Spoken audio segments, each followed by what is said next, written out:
Hey, Cheryl. Paul's just gone across to the mill to pick up some flour for me. Must be him now. Hey, Cheryl. Glad you're okay, Paul. Here you go, Mom. Thanks. Cheryl, have a Bradford Square. There you go. Here's your lunch. And don't forget to mail your tax return. Your dad's got it up at the desk. Great. And watch out for Mr. Woodrow if you see him. He said he almost ran his mail van off the road the last time you skateboarded alongside him. Well, thank you very much for staying here at the Bradford Inn. Thank you. We had a wonderful time. Great. Bye. Bye-bye. Bye-bye. Your great-great-grandmother would ever really invent these? Yep, there it is. But if you had to help make them every morning like I do, you'd be sick of Bradford Squares. How come you have to pay taxes? Well, Paul earns an income working here. He also earns interest on a savings account. And now I have to pay. Well, son, almost everyone who earns money pays taxes. How do you think the government pays for the space program or defense or helps feed people who are poor? Well, why can't we just do those things ourselves? The government provides goods and services that businesses and individuals can't provide well on their own. Like the national parks. Remember when we went to Yosemite? Yeah, Dad. Great. I got poison ivy. I'd just as soon not go to Yosemite and buy a new skateboard. Paul, it's raining harder. Let's go wait for the bus in the mill. Looks like we don't have to dress for gym today. While we're waiting for the bus, check me out on the review questions, okay? I forgot to study for the history test. Mr. Chavez is gonna kill me. Quick, you ask me some questions. All right, but I need an A on this test. After the War of Independence, our country was governed by Congress under the Articles of Confederation.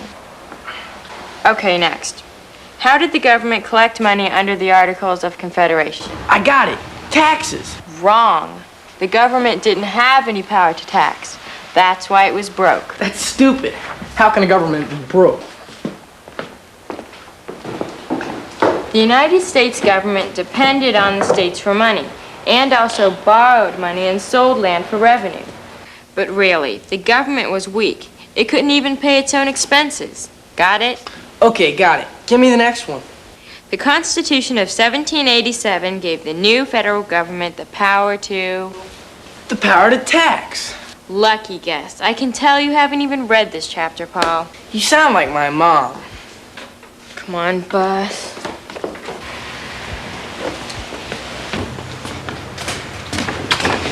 Oh man, the bus is late again. All right, last two questions.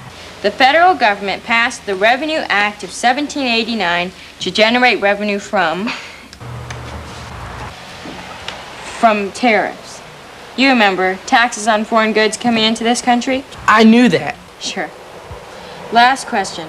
In 1791, the government passed the whiskey tax.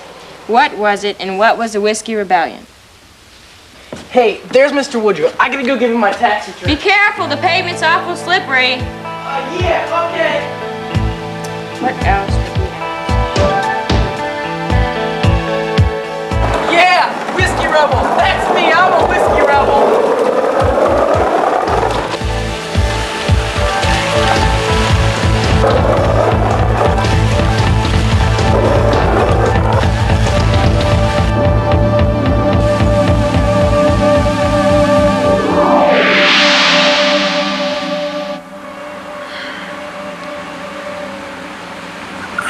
Mr. Woodrow? And how is it you know my name, lad, when I've never clapped eyes on you before?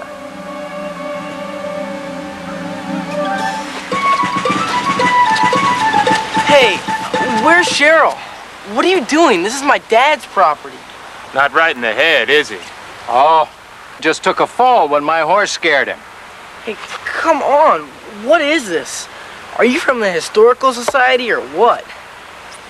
This here, boy, is a liberty pole put up by us who defended our country, and now they call us Whiskey Rebels. I get it. No problem. Skateboard, crash, hit my head. Weird dream. And what you staring at, John Woodrow? You a lover of the whiskey tax? No, but this here's Henry Bradford's land. You know where he stands. Come on, lad.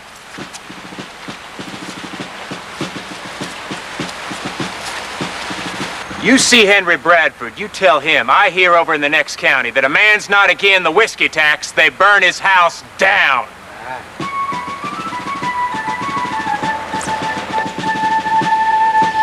Funny clothes.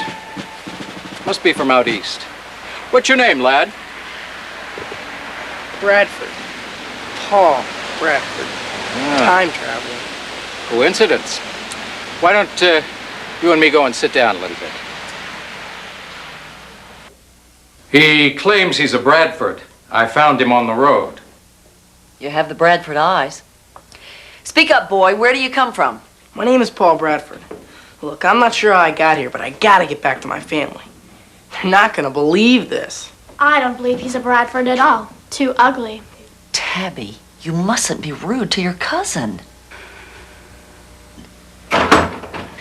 Henry, this is Paul, a cousin. It seems he got separated from his family and made his way here.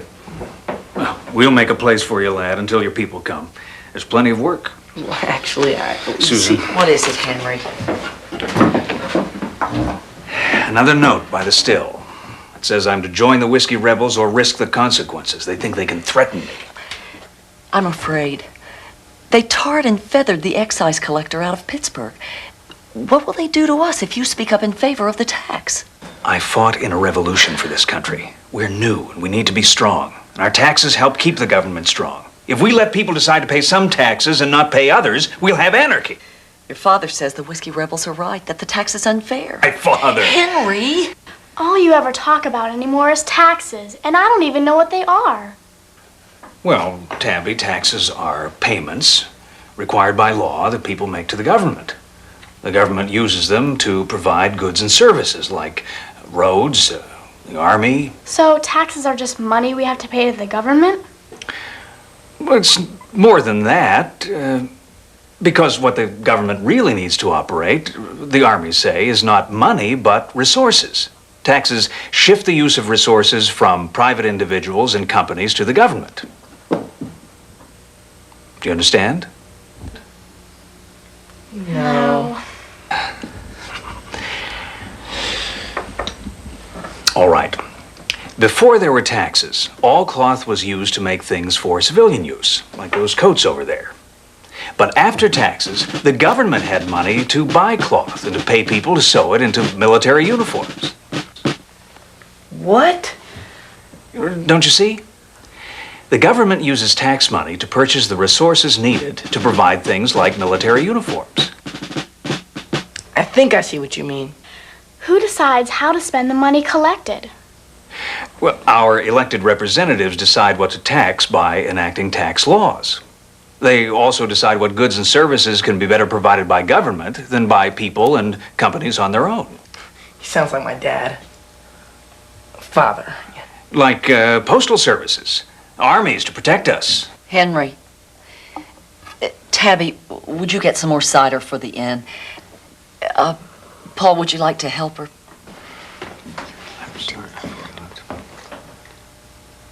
The recipe needs more salt.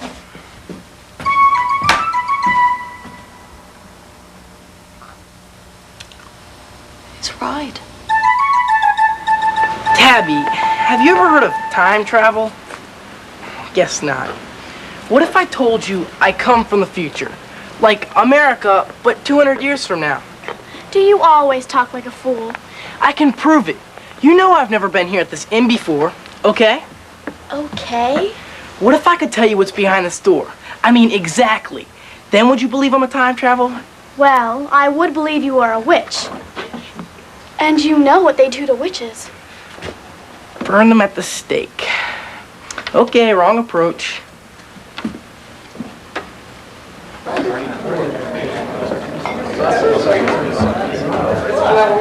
I tell you, I didn't fight in the war with Britain for a government that picks a man's pocket every time he turns his back.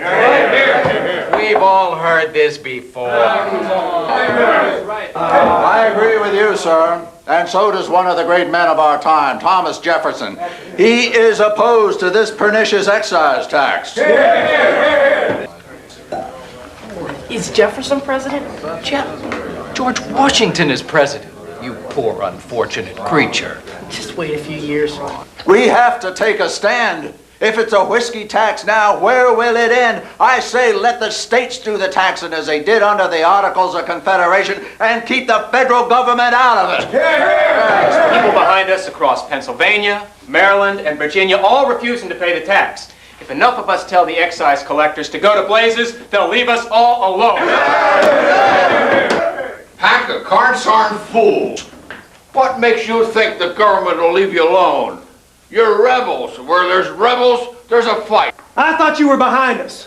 Well, so I be. But I was with General Washington at Valley Forge, God bless him, and unlike some of you upstarts, I'm in favor of paying any tax this government sees fit to lay on us. I have supported the Revenue Act of 1789. But this whiskey tax is unfair. Corn's a man's livelihood in these parts. We'd sell our corn if we could, but there ain't no way to get it to the market. Now, we didn't choose whiskey, you know. Whiskey chose us. Now the government is putting a tax on the only thing that we can sell that's worth anything. What do we get for paying that whiskey tax? Nothing. It's those fancy folks back east in the cities. They're the ones that has the good of it. So let the government tax them and leave the farmers alone. I say, if they continue to oppress us with that tax, it's high time that we fight for our liberty again.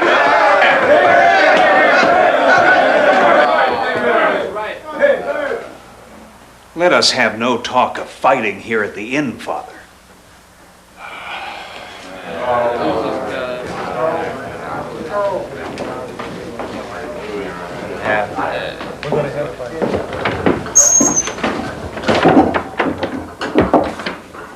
Wow. Well, Mr. Bradford thinks they should fight the government over paying the whiskey tax, and your father is in favor of the tax. That's pretty wild. He's not my father. And if you are from the future, tell me what happens. Is there a fight? A rebellion? And who wins? I didn't get that far in my history book yet. Idiot.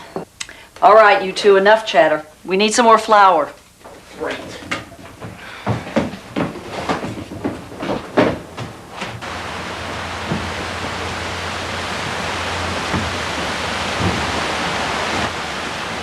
How did you know your way around the mill?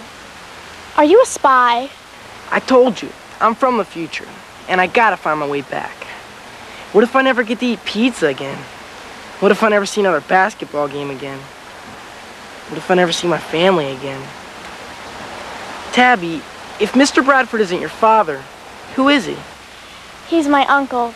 My family is all dead. Dead? My mother and my father and my two sisters.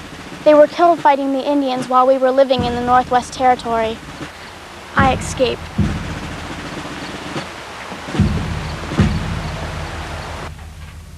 I didn't know about Tabby's family.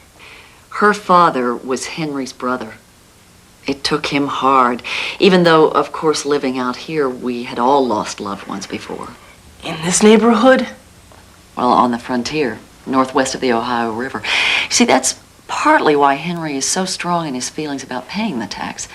Henry favors a strong government to give us protection. But the Indians are just protecting their land. But that's not going to stop anyone from moving out west. Look, there's fear on both sides. Maybe the army can help make peace. Paul, I feel sure that your family is safe, and we're just happy to have you here. I feel right at home. These Bradford squares turned out great. Yeah. Thank you, Master Chef. What did you call them? Susan, Paul, come quick. Yeah, burn them out! Yeah! Show this is Liberty Pole country! Drive out the excise collector. Tarred and feathering is too good for him. We'll burn them out! Show them this is Liberty Pole country. Henry, are you with us? Come on, Neighbors, neighbors! You come here asking me where I stand and what I believe in. You know me. You meet in my inn. You sit at my table. I fought alongside some of you when we whipped King George. So you know I'm not afraid of an enemy. But who is the enemy now? Is it the very nation we fought so hard for? Did we win against England just to turn and fight ourselves? We fought one war for independence, we can fight another. Neighbors, look around you. Here we stand with our little settlement on one side and the vast frontier on the other. We need a strong government to run the country. And we need an army on the frontier to protect the settlers. And there's not a man or woman among you that hasn't felt a loss. That's right. I'm behind you, Henry Bradford. We need our government to be strong. And our government needs our taxes. We'll pay any tax but the excise tax. Down with the whiskey tax! Down! No taxation without representation. That was our battle cry before. Now we have representation.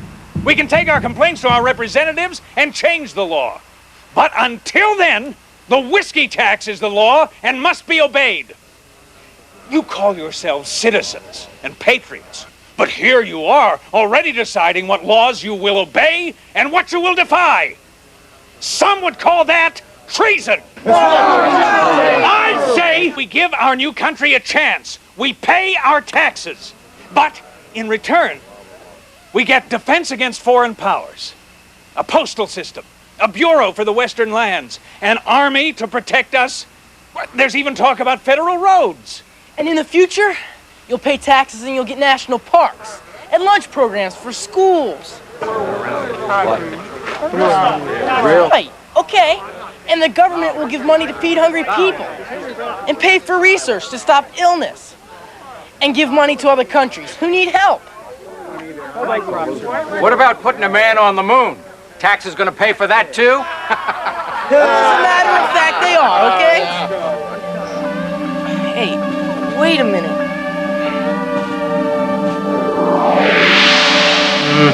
Boy's all right. Just got a knock on the head. Mr. Woodrow? Your family been in these parts a while? Been here forever. I'll say. What happened? You fell off your skateboard and... No, I mean the Whiskey Rebellion. How did it turn out? Well, the federal government said the Constitution is the law, and the law must be obeyed. George Washington sent in troops as a show of force. Nobody was hurt, but the government made the point that all taxes must be paid. I thought so. Henry was right. Hey, honey! Paul, where are you going? Susan Bradford's recipe for Bradford squares, written by her niece Tabitha, this 17th day of our Lord, August 1794.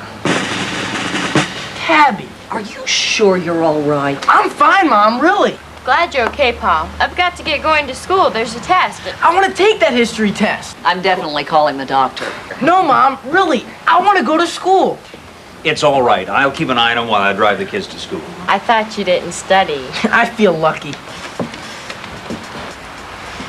Taxes are required payments to the government. They transfer resources from private use to government use. Under the Articles of Confederation, the government had no power to tax. But the Constitution of 1787 gave the government the right to impose and collect taxes, determined by laws made by our representatives. These taxes help the government provide goods and services that people can't provide well on their own, like national parks, highways, defense of the frontier. The frontier. Tell me, do you believe in time travel? Paul, give me a break. Never mind. I bet you I know more about taxes and the Whiskey Rebellion than you do. Yeah, what's so important about taxes? What is so important about the Whiskey Rebellion? Boy, have I got a story for you. The content of this program was developed by the Joint Council on Economic Education and state and economic education agencies from the entire United States. Funding was provided by the Internal Revenue Service. This program was produced by Vince Clues and Associates. in cooperation with Action Productions Incorporated for the Agency for Instructional Technology.